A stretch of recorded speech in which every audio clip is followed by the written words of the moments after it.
Alabama minus 5.5 against Oklahoma is my first and maybe my favorite best bet of the week. It's definitely first because it's the highest profile game that I have got on the board. All odds, of course, provided by our friends at FanDuel, the official sportsbook sponsor of the Locked On Network. Alabama minus 5.5, weird number.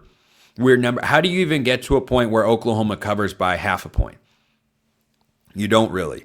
I mean, 23-17, I guess, is a score.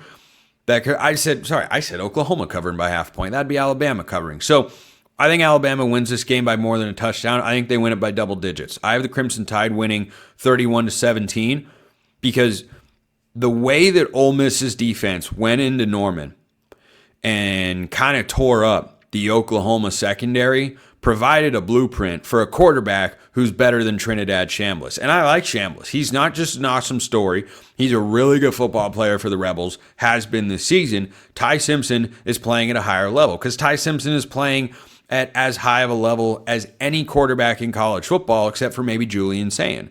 Fernando Mendoza belongs in that conversation as well. Statistically, you'd have to give the edge to Ty Simpson. So they've started to get the passing game going. And yes, Kalen DeBoer and Ryan Grubb, when they were at Washington, won a lot of close games, and they didn't run the ball a whole heck of a lot, and their defense did enough. This team feels very much like that.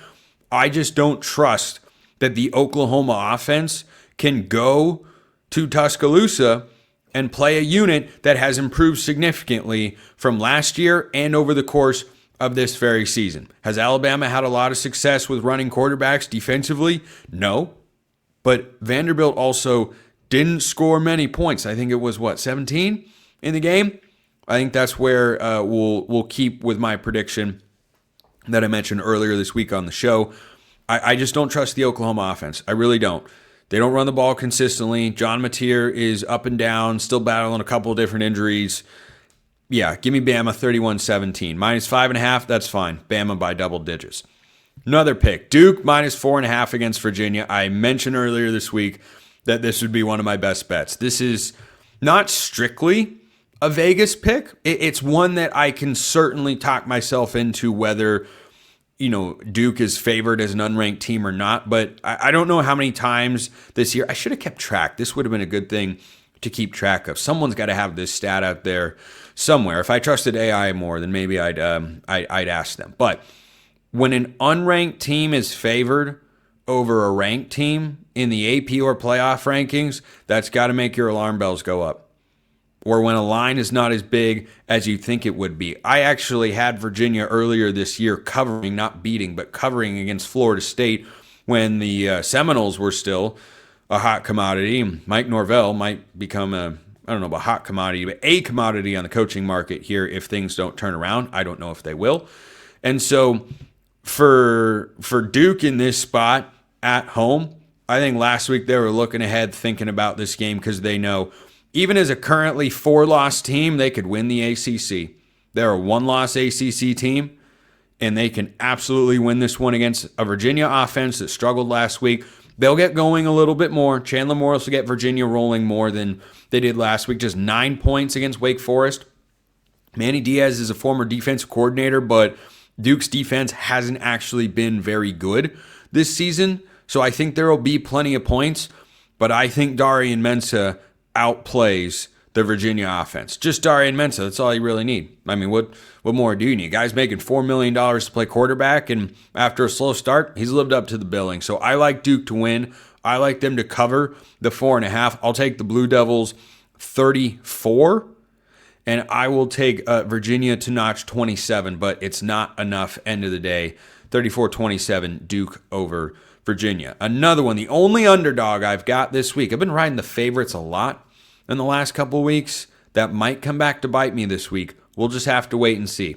So I found an underdog I like, and it's Maryland plus 14.5 at Illinois.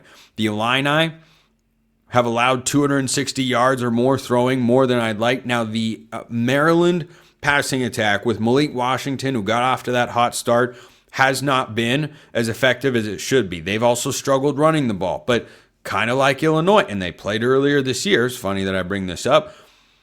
Or kind of like Duke, I should say. Illinois' defense, I don't like their physicality. They have been incredibly porous, particularly in the secondary. I think this is a get-right spot. Illinois wins, but it's too many points. I think Maryland covers 34-24.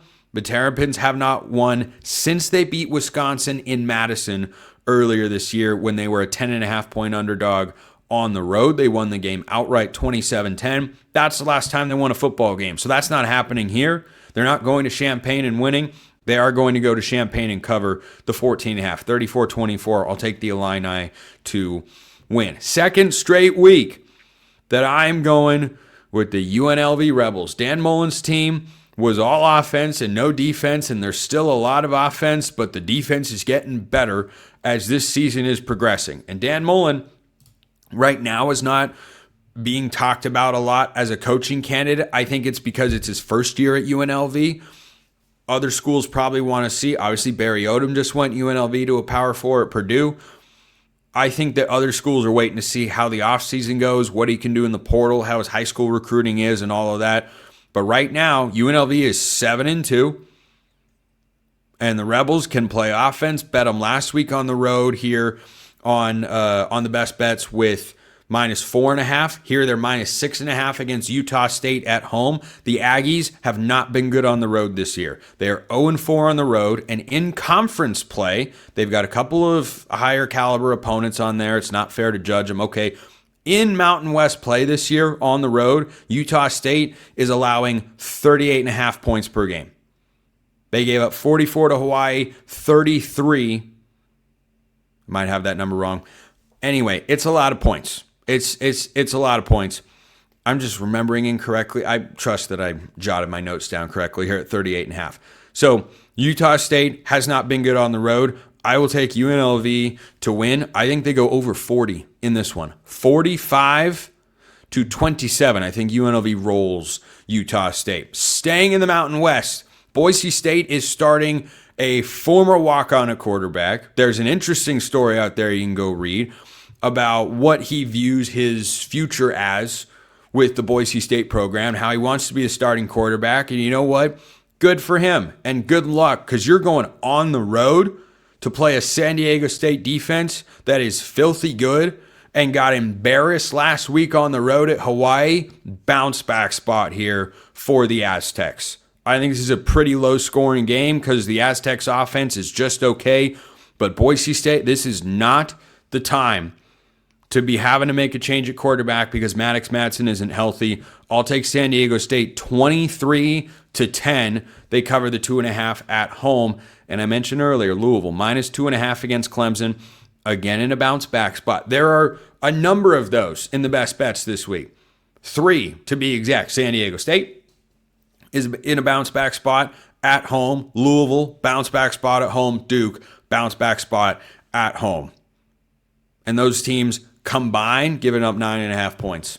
So I think they get it done. Louisville, -2.5 against Clemson. San Diego State, -2.5. All odds provided by our friends at FanDuel. UNLV, -6.5. Maryland, +14.5. Our lone underdog of the week. Alabama, -5.5 against Oklahoma. That's the biggest game I've got on the board. And Duke, in a playoff-implicated game in the ACC, -4.5 against Virginia. Let's see if the best bets stay hot. Appreciate everyone listening. I'll see you next time. Until then, hope you all have a wonderful rest of your day.